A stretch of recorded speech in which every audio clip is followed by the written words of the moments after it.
بہتر۔ بسم اللہ الرحمن الرحیم۔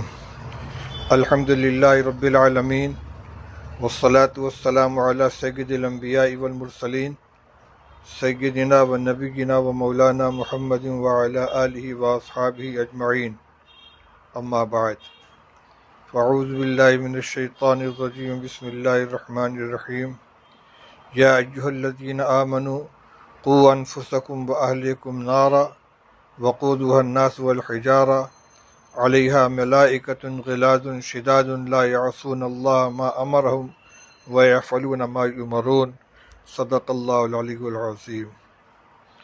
محترم بزرگوں، دوستوں، بھائیوں، عزیزوں، آج کی مجلس میں میں اس وقت کے ایک بہت اہم مسئلے کی طرف تمام لوگوں کو متوجہ کرنا چاہتا ہوں، اور وہ مسئلہ ہے اپنے اور اپنے اہل و عیال اور اہل خانہ اور آئندہ نسلوں کی دین کی حفاظت کا۔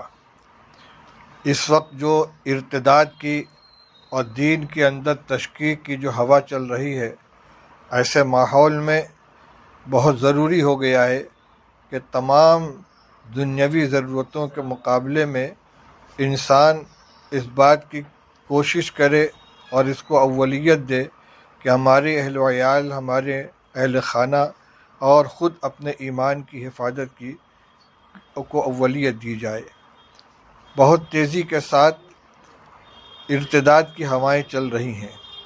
ہماری بہت سی بہنیں غیر مسلموں کے ساتھ جا رہی ہیں، نوجوان بہک رہے ہیں، اور جو سوشل میڈیا ہے اس کے ذریعے سے مسلسل نوجوانوں کو اور مسلمانوں کو دین سے بیزار کرنے کی کوشش چل رہی ہے۔ اور ہماری غفلت کا یہ حال ہے کہ ہمارے گھروں کے اندر اپنے بچوں کو دین سکھانے کی اور ان کے مزاج کو دینی بنانے کی کوئی فکر نہیں ہے۔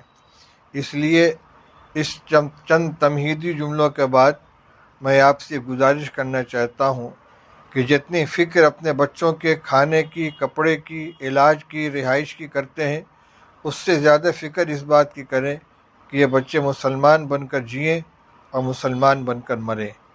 اس کے لیے ہمیں کیا کرنا ہوگا؟ سب سے پہلی چیز جو ضروری ہے وہ ہے دینی تعلیم۔ دینی تعلیم چاہے آپ اپنے بچوں کو براہ راست مدارس میں داخل کر کے دلائیں، یا جو مساجد کے اندر مکاتب قائم ہیں ان میں ان کو داخل کرائیں اور ان کو قرآن پاک، دینیات، اردو زبان، بنیادی عقیدے اور جو دین کے ضروری باتیں وہ ان کو سکھائیں۔ اسی کے ساتھ ساتھ اپنے گھر کے ماحول کو دینداری والا ماحول بنانے کی کوشش کریں۔ ہمارے دینداری کا یہ حال ہے کہ اگر بہت متقی پرہیزگار ہیں تو خود نماز کی پابندی کریں گے، مسجد میں چلے جائیں گے، نماز سے فارغ ہونے کے بعد تلاوت بھی کر لیں گے، کچھ ذکر و اذکار بھی کر لیں گے، تسبیحات بھی پڑھ لیں گے، بہت شوق ہے اشراق و چاشت بھی ادا کر لیں گے۔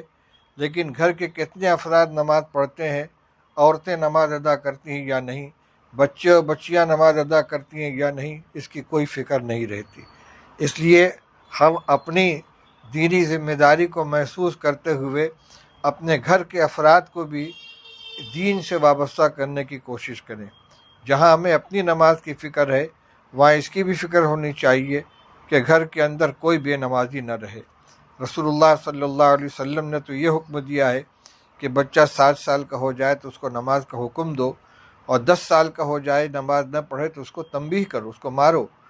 اور آج حال یہ ہے کہ گھر کے اندر شاید ہی کوئی ایسا گھر ہو جہاں 100% نماز پڑھنے والے افراد ہوں، اور مرد بھی نماز پڑھتے ہوں، عورتیں بھی پڑھتے ہوں، بچے بھی پڑھتے ہوں، بچیاں بھی پڑھتی ہوں، مرد مسجد میں جماعت کا اہتمام کرتے ہوں۔ اسی طریقے سے زندگی کو سنت اور شریعت کے مطابق گزارنا، کھانے پینے کی کیا سنت ہے، سونے اٹھنے کی کیا سنت ہے، بچوں کو سکھایا جائے۔ ایسا نہیں کہ ان کو کھانا دے دیا جاؤ کھا لو، بلکہ اپنے سامنے بیٹھا کر ان کو کھانے کی سنت بتائی جائے کہ بیٹا سنت یہ ہے کہ ہاتھ دھو کر آؤ، دسترخوان بچھا کر بیٹھو، بسم اللہ پڑھ کر کھانا شروع کرو، داہنے ہاتھ سے کھاؤ، اپنے قریب سے کھاؤ، اور کوئی دانہ اگر گر جائے تو اس کو اٹھا کر کھا لو۔ کھانے کے بعد برتن کو اچھی طرح چاٹ کے صاف کرو، انگلی کو صاف کرو، اس کے بعد جا کر ہاتھ دھلو، اور کھانے سے فارغ ہونے کے بعد کی جو دعا ہے الحمدللہ الذی اطعمنی وسقانی وجعلنی من المسلمین، اس دعا کو پڑھو، اپنے ساتھ بیٹھا کر کھلائیں۔ اسی طرح سونے کے لیے جب جائیں تو ان کو بتایا جائے کہ سونے سے پہلے کیا دعا پڑھنی ہے، کیا پڑھ کر سونا چاہیے، اٹھنے کے بعد کیا پڑھنا چاہیے۔ بچوں کے ہاتھ میں موبائل دے دیا جاتا ہے، گیم کھیلنے کے نام پر وہ لے کر بیٹھ جاتے ہیں، معلوم نہیں کیا کیا اعلیٰ بالا موبائل کے اندر بھری ہوتی ہے، وہ اس کو دیکھتے رہتے ہیں۔ بعض انتہائی گندے قسم کے مخرب اخلاق پروگرام اس کے اندر آتے ہیں، اور وہ بچوں کے ہاتھ میں دے دیے جاتے ہیں، وہ ان کو دیکھتے ہیں، ان کی عادت خراب ہوتی ہے، ان کا مزاج خراب ہوتا ہے۔ سب سے پہلی بات یہ کہ گھروں کے اندر زیادہ کوشش یہ ہونی چاہیے کہ ملٹی میڈیا موبائل موجود ہی نہ ہو، اور اگر ہو تو جو ذمہ دار افراد ہیں ان کے کنٹرول کے اندر ہو۔ اگر کسی بچے کو کسی ضرورت سے دیا جائے تو اس کی نگرانی کی جائے۔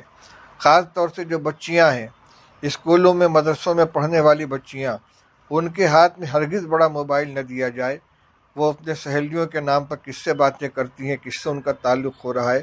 بڑے بڑے دیندار گھرانوں کے اندر اس طرح کے حادثات پیش آ رہے ہیں، بلکہ بعض عالمہ بچیوں کا بھی غیروں کے ساتھ جانے کا حادثہ پیش آیا ہے۔ اس لیے ایسا کوئی راستہ نہیں ہونا چاہیے۔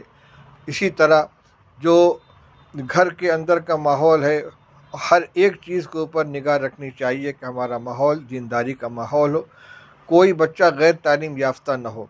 دین کی تعلیم، کلمہ، نماز اور جو ضروری احکام ہیں ان کو سکھائے جائیں۔